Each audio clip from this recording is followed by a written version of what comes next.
जैसे कि मैंने कहा था कि सबसे पहले जो इसमें स्टेप आती है वो आती है conversion of chromium in the form of oxide, और के फॉर्म में जो Cr2O3 है, we want to change into chromate ion. Chromate ion CrO4 2 negative, it's a yellow colour ion.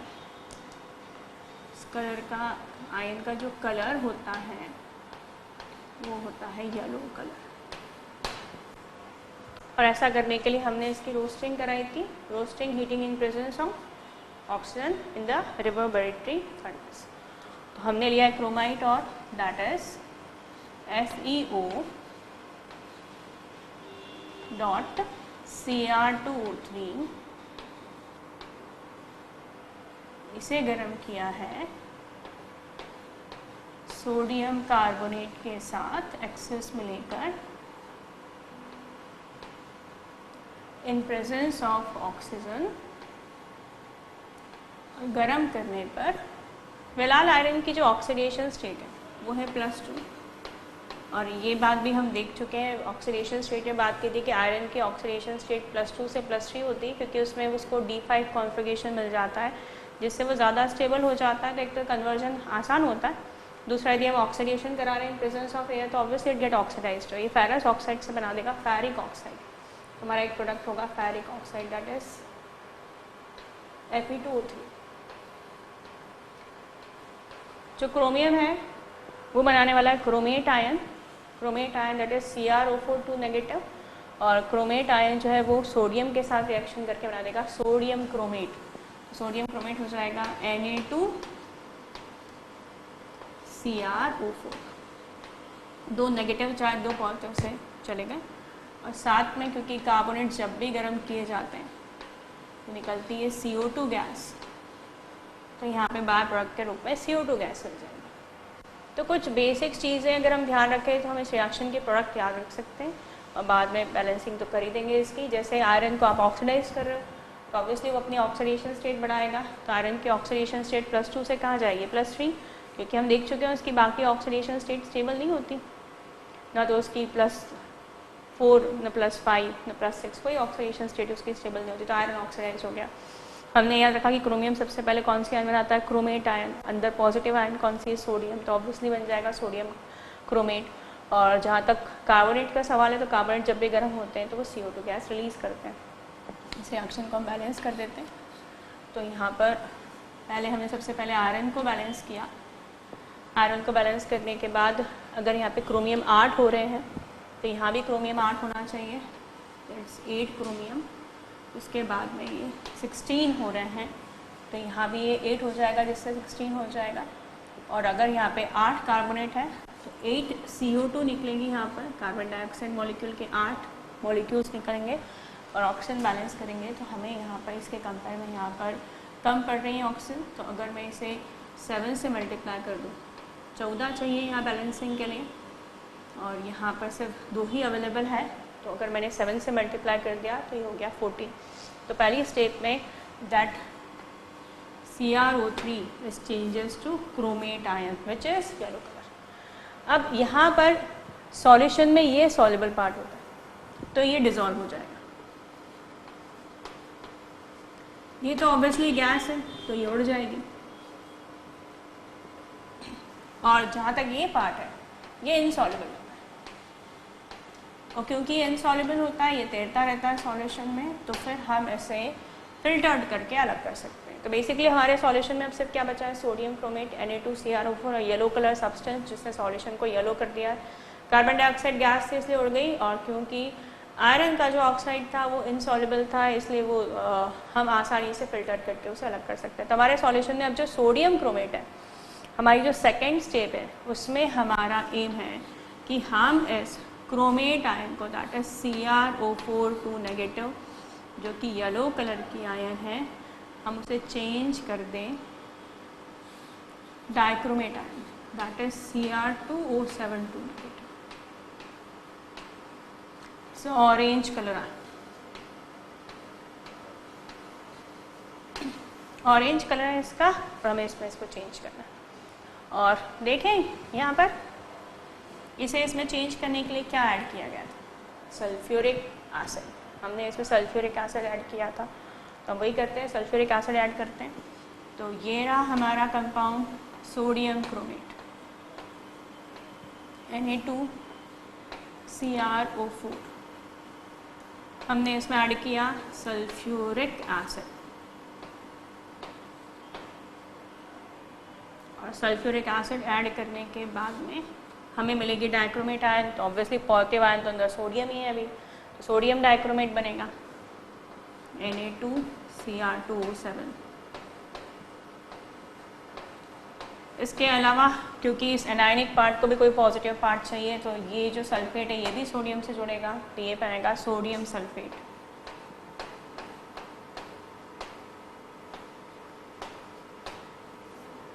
अब हम रिएक्शन को यदि बैलेंस करें तो हमारे पास में यहाँ 2 क्रोमियम है प्रोडक्ट साइड, तो यहाँ 2 से मल्टीप्लाई कर दिया। ऐसा करते ही हमारी सोडियम की रिक्वायरमेंट पूरी हो जाएगी। यहाँ सोडियम कितने हैं, 4, और वहाँ हो गए 4। सल्फेट की बात करें, सल्फेट हो गए। अगर आप ऑक्सीजन की बात करें तो यहाँ आपके पास 8 ऑक्सीजन है, और आपने यहाँ पे सिर्फ 7 ही ऑक्सीजन यूज़ की, मतलब फाइनली 2 हाइड्रोजन के एटम बच रहे हैं और 1 ऑक्सीजन का एटम बच रहा है। इस तरह बाय प्रोडक्ट के रूप में निकलेगा वाटर मॉलिक्यूल। इस तरह हमारा sodium chromate is change to sodium dichromate. Sequence याद रखना यहाँ ज़रूरी है, कौन सी आयन किस फॉर्म में चेंज हो रही है, स्पेशली क्योंकि डाइक्रोमेट आयन काफ़ी फैमिलियर है, काफ़ी बार आती है। Cr2O7 2 नेगेटिव, कलर इंपॉर्टेंट है इसका ऑरेंज, पर यहाँ सीक्वेंस इंपॉर्टेंट है कि सबसे पहले बनती है chromate ion CrO4 2 negative yellow colour, उसके बाद बनती है dichromate ion Cr2O7 2 negative orange colour. उसके बाद में अगर हम एक्सट्रैक्शन की ओर जाते हैं, एक आयन और बनती है chromite ion, that is Cr2O4 2 negative, जो जिसमें क्रोमियम की ऑक्सीडेशन स्टेट +3 होती है, और +3 ऑक्सीडेशन स्टेट के साथ क्रोमियम जो होता है वो ग्रीन कलर का होता है। तो यहाँ पे हमने सबसे पहले कौन सा हो लिया, क्रोमाइट, और दैट इज FeO.Cr2O3। उसकी कराई रोस्टिंग। रोस्टिंग मीन्स हीटिंग और over in presence of oxygen, और ऑक्सीजन के प्रेजेंस में जब गर्म किया जाए तो रोस्टिंग जो है वो रिवर बैटरी फर्नेस में कराई जाती है। इसमें एक्सेस ऑफ सोडियम कार्बोनेट इससे रिएक्ट करके Cr2O3 क्रोमेट आयन में चेंज हो गया Cr2O4 2 negative yellow colour ion. फिर हमने उसमें दोबारा ऐड किया सल्फ्यूरिक एसिड। सल्फ्यूरिक एसिड ने उस क्रोमेट को डाइक्रोमेट आयन बना दिया Cr2O7 2 negative, that is orange colour ion. और क्योंकि उसमें पॉजिटिव आयन के रूप में सोडियम है, और अगर हम पोटेशियम डाइक्रोमेट बनाना चाहते हैं तो सिंपली हमारी जो थर्ड स्टेप हो जाएगी। अब ये थर्ड स्टेप किस लिए है, टू प्रिपेयर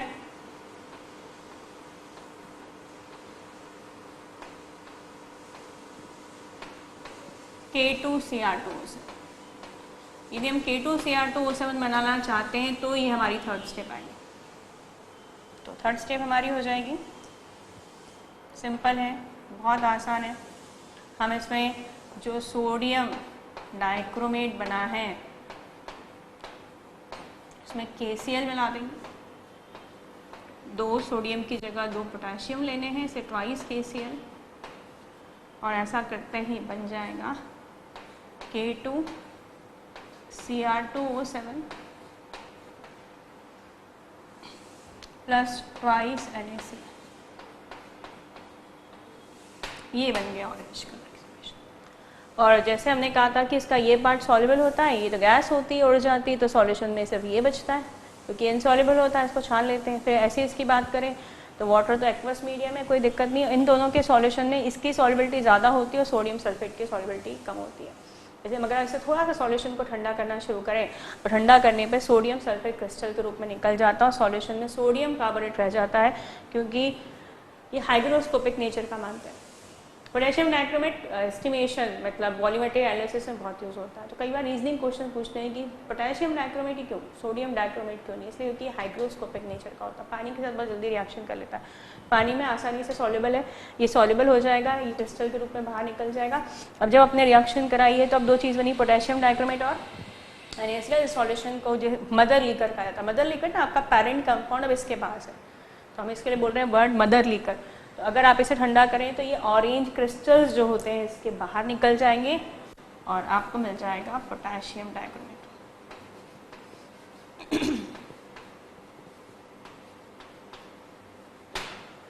तो ये थर्ड स्टेप तब आएगी यदि हम पोटेशियम डाइक्रोमेट बनाना चाहते हैं। मगर यही हम पोटेशियम डाइक्रोमेट नहीं बनाना चाहते, हम इसी में सोडियम डाइक्रोमेट से क्रोमियम को एक्सट्रैक्ट करना चाहते हैं, तो हमारी जो स्टेप है वो चेंज हो जाएगी। अब हमारी हेडिंग हो जाएगी टू एक्सट्रैक्ट क्रोमियम।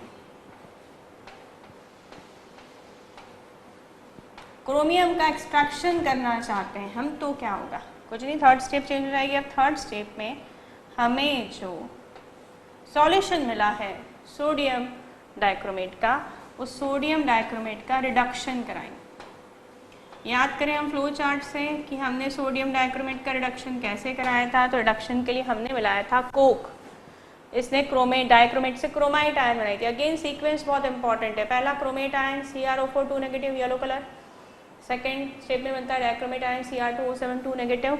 अगर हमें पोटेशियम डाइक्रोमेट बनाना है तो सोडियम को रिप्लेस कर दीजिए पोटेशियम से, और अगर हम अब क्रोमियम का रिडक्शन करना चाहते हैं तो डाइक्रोमेट आयन को हम क्रोमाइट आयन में चेंज कर देंगे। क्रोमाइट आयन में चेंज करने के लिए हम मिलाएंगे अब कोक। कोक रिडक्शन स्टेप कहलाती है। रिडक्शन जनरली जिस इंस्ट्रूमेंट में परफॉर्म की जाती है मेटलर्जी में, that is called blast furnace, उसे कहा जाता है ब्लास्ट फर्नेस। ब्लास्ट फर्नेस में प्रोसेस कराएंगे। ऐसे कुछ नहीं, सिंपली हमें कोक ऐड करना है और रिएक्शन बहुत आसान हो जाएगी अगर हमें प्रोडक्ट का फॉर्मूला याद है। प्रोडक्ट क्या बनने वाला है, सोडियम क्रोमाइड Na2Cr O4। तो अगर प्रोडक्ट बनने वाला है Na2Cr2O4 दैट इज सोडियम क्रोमाइड,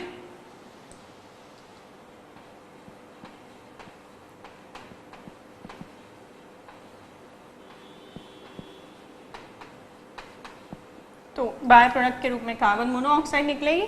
और यहाँ पे प्रोडक्ट में 4 है, 3 कम है, 3 कार्बन के मॉलिक्यूल लिखे तो निकल गए 3 मॉलिक्यूल कार्बन मोनोऑक्साइड निकल गया।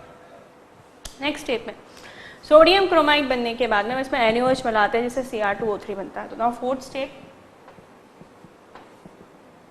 इसमें हमने लिया सोडियम क्रोमाइड दैट इज Na2Cr2O4, हमने ऐड किया NaOH। NaOH basic medium provide कर रहा है, राइट। हम इसमें NaOH के अलावा वाटर भी ऐड कर सकते हैं क्योंकि NaOH is aqueous basic medium है और एक्वस मीडियम में बेसिकली रिएक्शन वाटर करेगा। और यहाँ पे जो रिएक्शन है वो सोडियम हाइड्रोक्साइड जो ऑलरेडी इसके पास में होगा एक्वस सोडियम हाइड्रोक्साइड में, वो इसके लिए प्रिकर्सर का काम करेगा। प्रिकर्सर वो होते हैं जो रिएक्शन को होने में हेल्प करता है। एक्चुअली इस रिएक्शन का प्रोडक्ट भी NaOH है, और अगर थोड़ा सा NaOH पहले से होगा तो प्रिकर्सर का काम करेगा और रिएक्शंस को आगे करने में बात करेगा। तो we can say we are using aqueous NaOH है। तो यहाँ पानी के साथ इसके रिएक्शन कराते हैं, NaOH पहले से मिलाया गया, प्रिकर्सर का काम करेगा, और यहाँ 2 सोडियम 1 ऑक्सीजन वाटर मॉलिक्यूल, मतलब आपको यहाँ 2 मॉलिक्यूल NaOH बनाने के लिए डेफिनेटली एक ऑक्सीजन कम पड़ रहा है। एक ऑक्सीजन यहाँ से लिया गया तो बचा Cr2O3, तो हमारा जो प्रोडक्ट बन गया वो बन गया Cr2O3। Second step, now fifth and the last that is called goldsmith aluminothermic process. ये मेटलर्जी की एक इंपॉर्टेंट स्टेप होती है और ये प्रोसेस 2 एलिमेंट के एक्सट्रैक्शन में यूज़ की जाती है, क्रोमियम के और मैंगनीज के। तो विल यूज़ Cr2O3, इसका हम रिडक्शन कराएंगे एल्यूमिनियम के साथ में, क्रोमियम एक्सट्रैक्ट हो जाएगा 2 एटम और साथ में बन जाएगा Al2O3। इस प्रोसेस का नाम है गोल्डस्मिथ एल्यूमिनोथर्मिक प्रोसेस। इसमें कुछ चीज़ें और इम्पॉर्टेंट है। ये जो मिक्सचर होता है ओर का और एल्यूमिनियम का, इसे कहते हैं thermite mixture. That mixture of aluminium and chromium is called thermite mixture। तो ये जो थर्माइट मिक्सचर होता है इसे जलाया जाता है, और जब इसे जलाया जाता है तो जलाने के लिए जिस मिक्सचर का यूज़ किया जाता है that mixture is called ignition mixture. एक पैकेट से बनाया जाता है, हिंदी में जिसे पोटली कहते हैं। उस पोटली में 2 चीज़ें भरी होती है, एक बेरियम पेरोक्साइड और एक मैग्नीशियम, और एक मैग्नीशियम रिबन से इसे हैंग किया जाता है इसके ओवरऑल प्रोसीजर में। एक फायर के लिए क्रूसिबल लिया जाता है। क्रूसिबल एक ऐसा पॉट कह सकते हो जिसमें बहुत ज़्यादा टेम्परेचर सहने की क्षमता है। आप इसे कितना भी गर्म करें, क्योंकि आप देखते हैं इस प्रोसेस में इतनी ज़्यादा एक्सोथर्मिक प्रोसेस है कि बहुत ज़्यादा हाई टेम्परेचर मेंटेन हो जाता है। तो ऑब्वियसली आपका जो पॉट है जिसमें आपने मिक्सचर रखा है उसमें बहुत ज़्यादा हाई टेम्परेचर सहने की क्षमता होनी चाहिए कि कितना भी टेम्परेचर हो, ना उसमें क्रैक पड़े, ना वो पिघले, ना वो जले, तो कहलाता है फायर क्रैक क्रूसिबल। इसे सैंड में एम्बेडेड गाड़ दिया जाता है। इसमें भरा होता है thermite mixture. Thermite mixture, mixture of chromium oxide and aluminium. Thermite mixture, the mixture of chromium oxide and aluminium. इसे जलाया जाएगा इग्निशन मिक्सचर से। इग्निशन मिक्सचर अ पैकेट जिसमें भरा हुआ है बेरियम परऑक्साइड और मैग्नीशियम, जिसे हैंग किया गया मैग्नीशियम रिबन से। तो जब मैग्नीशियम के रिबन में आग लगाई जाती है तो वो इग्निशन मिक्सचर जलने लगता है। उस इग्निशन मिक्सचर में इतनी ज़्यादा एनर्जी प्रोड्यूस होती है जो इन दोनों के रिडक्शन में हेल्प करती है, और यहाँ इसमें 3:1 का रेशो इसमें लिया जाता है। और ये बनने वाला सब्सटेंस हाई टेम्परेचर के कारण हमेशा मोल्टन स्टेट में होता है, जिसके कारण वेल्डिंग पर्पज़ के लिए कोई पार्ट है मेटल का जो टूट गया है, लाइक रेलवे ट्रैक्स हैं जो टूटी हुई हैं, उन्हें वेल्ड करने के लिए मोल्टन मिक्सचर का यूज़ कर सकते हैं, क्योंकि प्रोसेस बहुत हाई टेम्परेचर में होती है। इतने हाई टेम्परेचर में ये जो सब्सटेंस है वो लिक्विड स्टेट में होता है, जिसकी वजह से इसमें आप मोल्टन स्टेट को वेल्डिंग पर्पज़ के लिए यूज़ कर सकते हैं। तो ये है मिक्सचर 3:1 के रेशो में। दिस रेशो इज 3:1, और ये जो रेशो है इसको मिला के कहा जाता है थर्माइट मिक्सचर। इसे गर्म किया जाता है इग्निशन मिक्सचर से।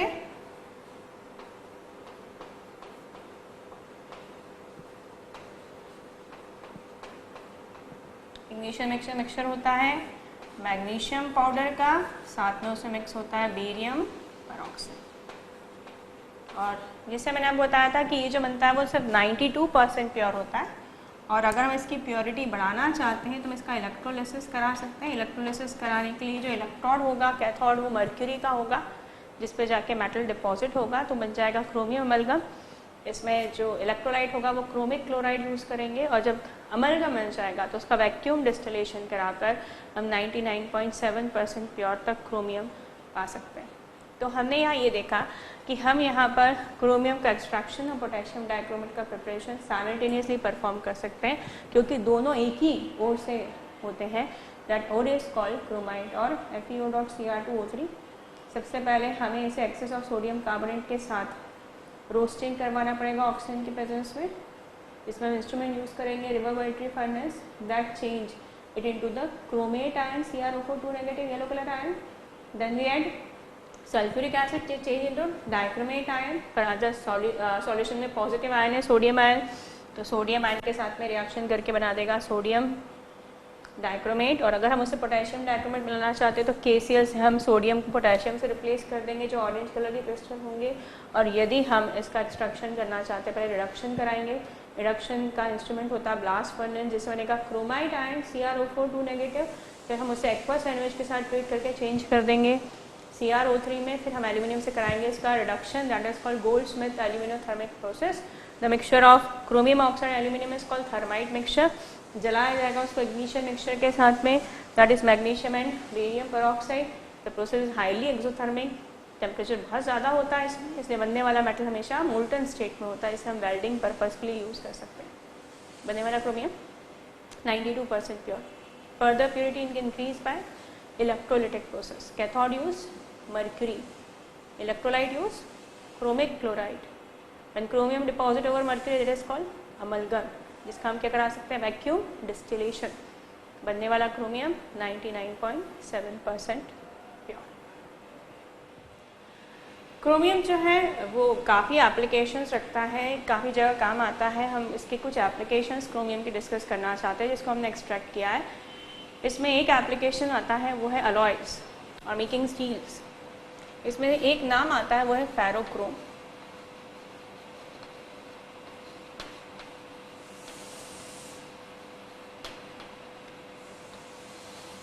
क्रोमियम के जो अलॉयस होते हैं वो काफ़ी करोजिव नेचर को रेजिस्टेंट रखने की प्रॉपर्टी शो करते हैं, जिसके कारण काफ़ी ये यूज़फुल होता है और इसे बनाना बहुत आसान है। सबसे पहले इसका डिस्कशन इसलिए कर रही हूँ क्योंकि हमने जो अभी ओर पढ़ा था दैट इज़ क्रोमाइट और FeO.Cr2O3, उसी से इसको बनाया जाता है।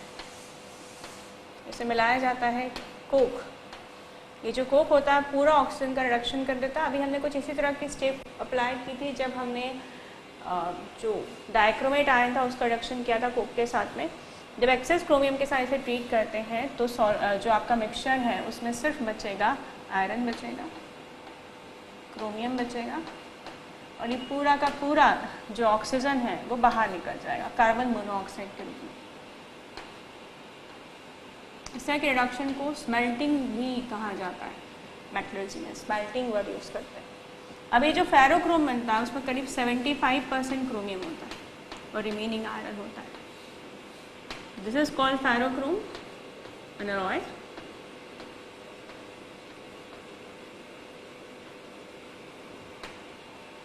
इसके अलावा और जो अलॉयस हैं उनमें एक है स्टेनलेस स्टील,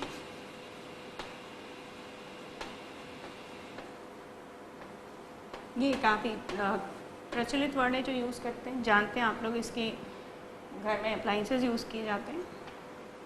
और नाइक्रोम, इनकी कंपोजिशन अक्सर पूछी जाती है तो ये काफ़ी अच्छा वर्ड है, ये कहीं ना कहीं अपनी कंपोजिशन शो करता है जिसमें दो तो क्लियरली विजिबल हो रहे हैं, नी सी आर सिंबल है और आयरन का जो एक्सेंट है आयरन क्रोम यहाँ पर, तो ये तीन चीज़ का मिक्सचर होता है, निकल का, क्रोमियम का और आयरन का। और सिमिलरली ये भी इन्हीं तीन चीज़ का कंपोजिशन होता है। स्टेनलेस स्टील का कंपोजिशन काफ़ी बार पूछा जाता है एग्जाम में कि स्टेनलेस स्टील में कौन कौन से मेटल्स होते हैं, तो निकल, क्रोमियम और आयरन। सिमिलरली जो नाइक्रोम होता है वो भी इन तीन चीज़ का मिक्सचर होता है, निकल, क्रोमियम और आयरन, जिसमें दो तो बिल्कुल क्लियरली विजिबल हो रहे हैं। और यदि हम स्टील को लेकर बात करें तो स्टील जो होता है वो आयरन का एक अलॉय माना जाता है, तो आयरन का होना तो पॉसिबल है ही इसमें। तो इसके अलॉयस जो इंपॉर्टेंट है उनमें एक है फेरोक्रोम, एक है स्टेनलेस स्टील और एक है नाइक्रोम। इसके अलावा अगर बाकी एप्लीकेशंस को लेकर बात की जाए तो क्रोमियम का यूज़ इलेक्ट्रोप्लेटिंग के लिए भी किया जाता है। इलेक्ट्रोप्लेटिंग, अभी इलेक्ट्रोलिसिस की बात की गई थी जिसमें क्रोमियम का डिपोजिशन मर्क्यूरी के ऊपर कराया गया था। वैसे ही अगर हम किसी मेटल को करोजन से बचाना चाहते हैं, जनरली जो मेटल सरफेस होती है वो आसानी से उसमें करोजन हो जाता है, तो हम उस मेटल में क्रोमियम की लेयर लगा दें, तो क्रोमियम करोजन के लिए बड़ा रेजिस्टेंस दिखाता है, तो हम उस मेटल पे यदि क्रोमियम की लेयर लगाएंगे इलेक्ट्रोलिसिस के through, that is called electroplating. तो मेटल्स के ऊपर क्रोमियम की लेयर लगानी जाती है इलेक्ट्रोलिसिस के थ्रू, क्योंकि क्रोमियम काफ़ी रेजिस्टेंस दिखाता है करोजन के लिए। अगले एप्लीकेशन की बात की जाए तो क्रोमियम जो है अपने अलग अलग रिएजेंट्स के रूप में काफ़ी यूज़ किया जाता है, जिसमें अगर पोटेशियम डाइक्रोमेट की बात करें तो it's very important oxidising agent. Organic chemistry में आपको कुछ रिएजेंट्स पढ़ेंगे जिसमें एक नाम बताती हूँ, कोलेंस रिएजेंट। कोलेंस रिएजेंट एक नाम है, सैरेट रिएजेंट एक नाम है। इन सारे रिएजेंट्स में जो है वो क्रोमियम होता है। और ऑर्गेनिक केमिस्ट्री के रेफरेंस में इन दोनों रिएजेंट पीसीसी, पीडीसी और नाम याद आए तो आपको, ये जो रिएजेंट्स होते हैं इनकी इंपॉर्टेंस ये होती है कि जब अल्कोहल का ऑक्सीडेशन कराते हैं जनरली प्रोसेस जो है वो कार्बोक्सिलिक एसिड तक चली जाती है। पोटेशियम डाइक्रोमेट के केस में कि बहुत स्ट्रॉन्ग ऑक्सीडाइजिंग एजेंट होता है, तो अगर हम इन दो का यूज़ करें तो प्रोसेस को अल्डिहाइड पर रोक देता है, कार्बोक्सिलिक एसिड तक रिएक्शन नहीं जा पाती। तो इनका ही अपना इंपॉर्टेंस होता है, कोलिन्स रिएजेंट और सैरेट रिएजेंट का। इसके अलावा कई बार कुछ चीज़ें बनाने में भी इसका यूज़ होता है क्रोमियम का, जैसे अमोनियम डाइक्रोमेट। अमोनियम डाइक्रोमेट की बात करूँ तो ये जो अमोनियम डाइक्रोमेट होता है NH4 होल ट्वाइस Cr2O7, इसको अगर हीट किया जाए तो ये नाइट्रोजन के प्रोडक्शन में काम आता है। क्रोमियम फिलहाल अपनी +6 ऑक्सीडेशन स्टेट के साथ में, अगेन याद करें +6 से ज़्यादा स्टेबल +3 होती है, तो क्रोमियम अपनी ऑक्सीडाइज जो है वो +6 से +3 बना देगा, तो ऑब्वियसली बन जाएगा Cr2O3। 7 ऑक्सीजन हमारे पास अब 3 है। जैसे कि मैंने कहा ये नाइट्रोजन गैस बनाने का प्रोसीजर है। नाइट्रोजन गैस बनाने के जो प्रोसीजर्स होते हैं उसमें ये होता है कि अमोनियम डाइक्रोमेट को गर्म किया तो नाइट्रोजन गैस बनती है। बचा क्या, हाइड्रोजन बचा है, 8 हाइड्रोजन है हमारे पास में, और ऑक्सीजन जो है हमारे पास में 4 है, तो 8 हाइड्रोजन और 4 ऑक्सीजन मिलकर आप जानते हैं वाटर मॉलिक्यूल बनाते हैं।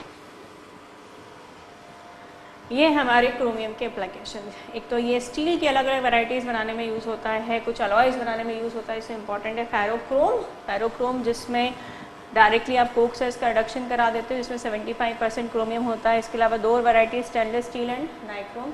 ये कंपोजिशन है निकल का और क्रोमियम का, और इसमें आयरन भी होता है। और ये याद रखना थोड़ा आसान है क्योंकि मैंने कहा ये स्टील से कंपोजिशन है और स्टील में आयरन तो होते ही है। इलेक्ट्रोप्लेटिंग, अगर हम मेटल के ऊपर क्रोमियम की लेयर लगा दें इलेक्ट्रोलिसिस के थ्रू तो ये काफ़ी रेजिस्टेंस शो करता है इलेक्ट्रोलिसिस करोजन के लिए। और पोटेशियम डाइक्रोमेट, कोलेंस रिएजेंट, स्टेरेट रिएजेंट, ये कुछ रिएजेंट है जो ऑर्गेनिक केमिस्ट्री में यूज़ किए जाते हैं। जिसमें पोटेशियम डाइक्रोमेट एक स्ट्रॉन्ग ऑक्सीडाइजिंग एजेंट होता है, ये डायरेक्टली अल्कोहल को कार्बोक्सिलिक एसिड बना लेता है, जबकि ये रिलेटिवली वीक ऑक्सीडाइजिंग एजेंट होते हैं जिनमें क्रोमियम का कंपोजिशन होता है और ये अल्कोहल से अल्डिहाइड बनाने के काम में आते हैं। फिर अमोनियम डाइक्रोमेट एक ऐसा सब्सटेंस है जिसे हम गर्म करते हैं तो हमें नाइट्रोजन गैस बनती है एज ए प्रोडक्ट।